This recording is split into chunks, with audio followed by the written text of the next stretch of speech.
And he got the bright idea when it got halfway out that he would cut the sack. And he clipped it. And when he clipped it,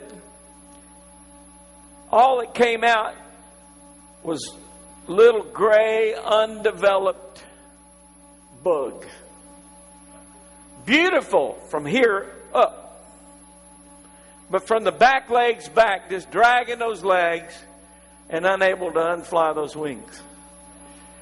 And what he found out is they studied that there were chemicals on the inside of that caterpillar's wings that could only be released, come on, I'm about to preach to you, by the pressure that happens when you're going through that small hole. The struggle of that birth. The tension that's in that deal. That when that thing comes out, all of them colors are in the right place, and those little markings are everywhere because they have came through the canal that the Creator made for them to come forth. This is why people that try to serve God by religion look like little gray, dried up, emaciated freaks. Trying to say religious things and wear the right clothes and say the right sayings and go the right place. That's why they don't have enough power to live right. Because there is something that happens when this hole is shattered by the need for God, and when that human being says, I don't want to be a tadpole any longer. I want to jump with the big frogs. I want to be a Holy Ghost frog. I want to catch my own flies. I want to leap from my own lily pad to another lily pad. I don't want to read some Christian book that tells me about another frog that jumped from one pad to another. I want my own. I want the color in my own wings. See, religion can't give you that. It is impossible for you to live and die at the same time.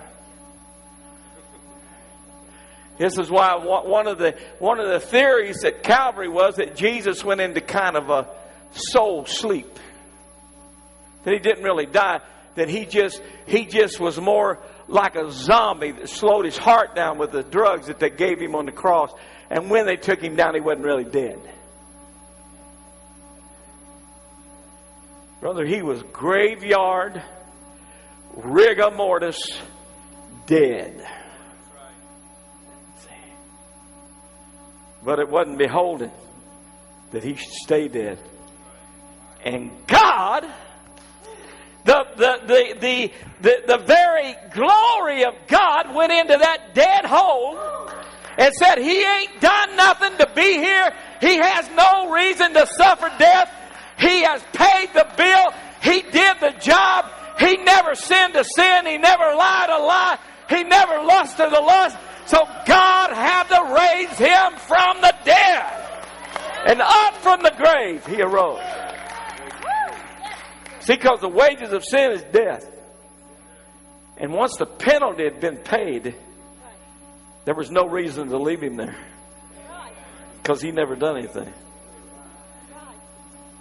So, when he got raised from the dead, see, when what's your boy's name? Brady? Dylan. When you was 10 years old, they was in your loins. Before you had the power biologically to procreate, they were in there. You take that all the way back and go all the way back. That's why people that try to, I believe there are generational curses, but people get stuck on them. You'd have to go all the way back to the garden, man. Go to somebody else's grandpa, somebody else's grandpa, somebody else's grandpa, and finally you're standing back in the garden with this. You still got this problem. But every person that sinned, every person that was born, see, See, Cain and Abel were in Adam's loins.